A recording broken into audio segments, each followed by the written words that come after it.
Keir Starmer, un premier ministre britannique en lien avec Epstein, fragilisé qui s'écroule sous le poids de sa propre perversion et de ses mensonges. Voilà qu'il se retrouve, le froc baissé, englué, jusqu'au cou, dans la puanteur de l'affaire Epstein. C'est exactement le miroir de la déchéance de tout notre système occidental. Le mec est là en train de bégayer, parce que les dossiers Epstein commencent enfin à dégueuler leur vérité sur le site du ministère de la Justice américain.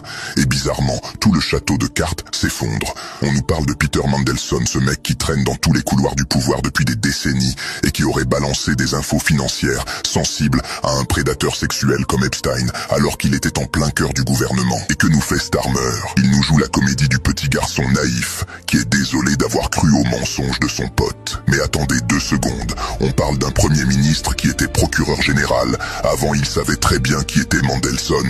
Il savait très bien que l'odeur de soufre autour de ce type n'était pas une invention de l'esprit. Quand il dit qu'aucun d'entre eux ne connaissait la noirceur de cette relation, mais c'est du foutage de gueule intégral. Et là vous avez le chef de cabinet Morgan McSweeney qui se barre en disant « J'assume la responsabilité de l'avoir conseillé ».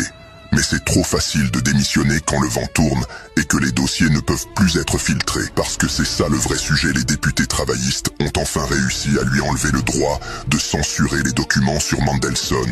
Et c'est là qu'on va voir la vraie merde remonter à la surface. Starmer est au plus bas dans les sondages, le Financial Times le dit, c'est le premier ministre le plus détesté de l'histoire des sondages. Et pourtant le mec s'accroche à son siège comme un parasite sur un chien galeux. Il se bat pour son avenir alors qu'il devrait déjà être en train de rendre des comptes devant une cour de justice pour avoir couvert ou au moins facilité l'ascension de types pareils. On nous parle de démocratie, mais quand vous voyez que même le palais de Kensington se sent obligé de sortir de sa réserve avec William et Kate, qui se disent préoccupés, c'est que l'incendie est total et qu'ils essaient de sauver les meubles avant que la monarchie ne soit elle aussi emportée par le souffle de l'explosion Andrew. C'est ce système-là qu'on dénonce chez Darkness, ce système de réseau d'influence, de silence complice et de petites faveurs entre gens du monde, pendant que vous payez leurs factures et leurs scandales. Ce n'est pas juste une affaire britannique, c'est la preuve que les élites sont interchangeables et qu'elles partagent toutes les mêmes vices et la même arrogance. Le mec est fini,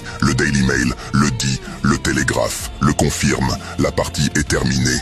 Mais ils vont essayer de gagner du temps jusqu'aux prochaines élections de mai pour essayer de camoufler les dossiers les plus sales. Ils ne pourront plus rien filtrer et c'est là qu'on intervient parce que l'info doit circuler sans leurs filtres de merde et sans leurs excuses bidons. Restez connectés avec nous ici parce qu'on ne va pas les lâcher et si vous voulez vraiment comprendre comment les rouages tournent dans l'ombre, vous savez où nous trouver pour aller plus loin ensemble parce que ce qu'on balance ici ce n'est que la partie émergée de l'iceberg. Alors maintenant, on va arrêter de faire semblant que c'est une histoire britannique isolée. Ce que vous voyez là-bas, c'est exactement le même logiciel que chez nous. Les réseaux l'entre-soi, la protection mutuelle, la peur panique que la lumière reste allumée trop longtemps. Epstein, ce n'est pas juste un homme, c'est un révélateur, un crash test du système et partout où les dossiers sortent, tu vois la même chose. Des excuses tardives, des on ne savait pas, des démissions stratégiques et surtout une obsession à sauver la structure, jamais les victimes. Et c'est pour ça que ce sujet dérange.